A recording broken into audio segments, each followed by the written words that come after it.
Shalom, horas, salam sejahtera buat kita semua. Di video kali ini kami akan membahas tentang kenakalan remaja. Sebelum ke situ, perkenalkan nama saya Jackson Panjaitan. Saya R. Athanasius, saya update nama sebelum kali. Mari saksikan video kami. See you. Di sini saya membawa materi tentang kenakalan remaja, ya. Yang dimana kenakalan remaja itu merupakan salah satu tindakan gejala sosial. Gejala sosial yaitu tindakan menyimpang yang dilakukan oleh remaja yang melanggar hukum dan merusak ke masa depan. Dan dikatakan dia remaja yaitu pada usia 14 tahun pada pria dan usia 12 tahun pada wanita. Batas remaja dalam hal ini disebut pada usia 10 tahun dan sampai 19 tahun.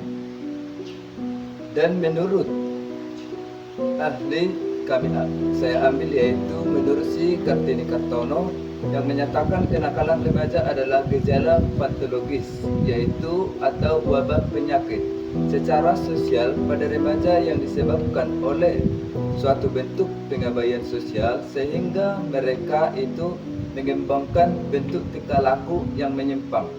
Nah, kenakalan remaja ini tidaklah hal yang biasa kita temui di dalam suatu masyarakat, bahkan sudah hal yang biasa.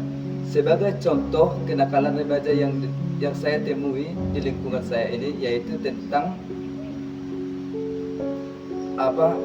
tentang perjudian online, bolos sekolah, dan ugal-ugalan pada saat bersepeda motor. Adapun bentuk-bentuk kenakalan remaja dari seorang psikolog yang bernama Jensen, yaitu pertama, kenakalan yang menimbulkan korban fisik pada orang lain, misalnya perkelahian, penodongan, dan pembunuhan. Kemudian ada lagi kenakalan yang menimbulkan korban materi, seperti perusakan, pencurian, pencopetan, dan pemerasan. Lalu ada kenakalan sosial yang tidak menimbulkan korban di pihak orang lain. Contohnya itu penyalahgunaan narkoba. Lalu yang terakhir ada kenakalan yang melawan status, misalnya mengingkari status sebagai anak dan pergi dari rumah atau menentang status sebagai pelajar.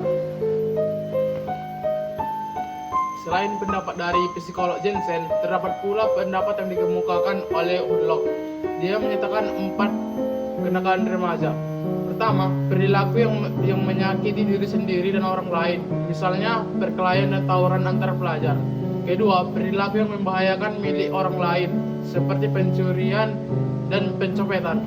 Ketiga, perilaku yang tidak terkendali, itu perilaku yang tidak mematuhi orang tua dan guru, antara lain melawan, tidak menghormati orang tua. Yang keempat, perilaku yang membahayakan diri sendiri dan orang lain, seperti mengendarai sepeda motor dengan secara ugal-ugalan dan mabuk, serta membawa senjata tajam ketika sedang berkendara.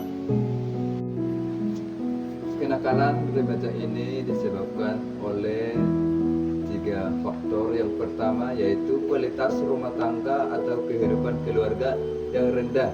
Ini merupakan salah satu penyebab kualitas terjadinya kenakalan remaja, ya.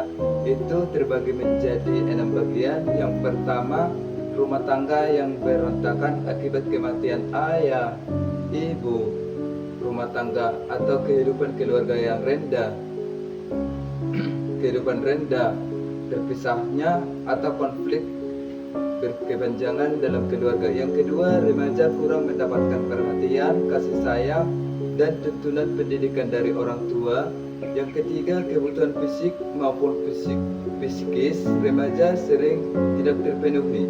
Yang keempat yaitu keinginan dan harapan remaja terhadap berbagai hal kerap tidak bisa terpenuhi dengan memuaskan. Yang kelima yaitu remaja tidak pernah mendapatkan latihan fisik dan mental yang sangat diperlukan untuk hidup susila. Yang keenam, remaja tidak dibiasakan dengan disiplin dan kontrol yang baik. Itulah kualitas rumah tangga atau kehidupan keluarga sehingga membuat remaja itu nakal atau menyimpang. Pengaruh lingkungan sekitar. Kenakalan remaja sering dilakukan dalam suatu bentuk kelompok yang disebut geng.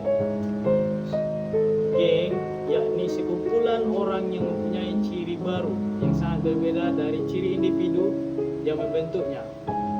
Perasaan dan pikiran seluruh individu dalam kumpulan geng tersebut memiliki visi dan tujuan yang sama, bahkan dapat membuat kesadaran individu menjadi lenyap ketika berada dalam kerumunan sebuah kelompok geng. Kesadaran individu yang lenyap dan tergantikan dengan kesadaran kelompok atas dasar kata solidaritas dan ciri khasnya tersebut menciptakan adanya pemisah antara geng dengan kelompok lain atau masyarakat. Dengan adanya jarak pemisah, geng yang sebagian besar beranggotakan remaja merasa memiliki kedudukan yang lebih tinggi daripada kelompok masyarakat. Jadi tidak heran jika pelaku geng sering berbuat onar dan mencari keributan dan juga meresahkan masyarakat. Kenakalan remaja sangat berdampak pada berbagai hal sebagai berikut. Yang pertama, gangguan pendidikan. Lalu gangguan fisik dan kesehatan mental. Lalu gangguan hubungan sosial. Dari setiap masalah tentunya ada juga solusi untuk mengatasi kenakalan remaja itu. Yang pertama yaitu diperlukan perhatian yang cukup. Yang kedua, pendidikan kuat. Dan figur orang dewasa atau peranan orang tua. Lalu kita harus memilih lingkungan pergaulan yang baik. Lalu peran orang tua yang sangat penting untuk mendidik dan memotivasi anaknya serta menghimbau dan memenuhi seluruh kebutuhan dasarnya sehingga anak tersebut tidak melakukan tindakan kenakalan remaja. Oke, sekianlah tentang pembahasan materi tentang kenakalan remaja. Semoga yang melihat adapun saran dari teman-teman, silakan tulis di kolom komentar. Sekian dan terima kasih. Horas.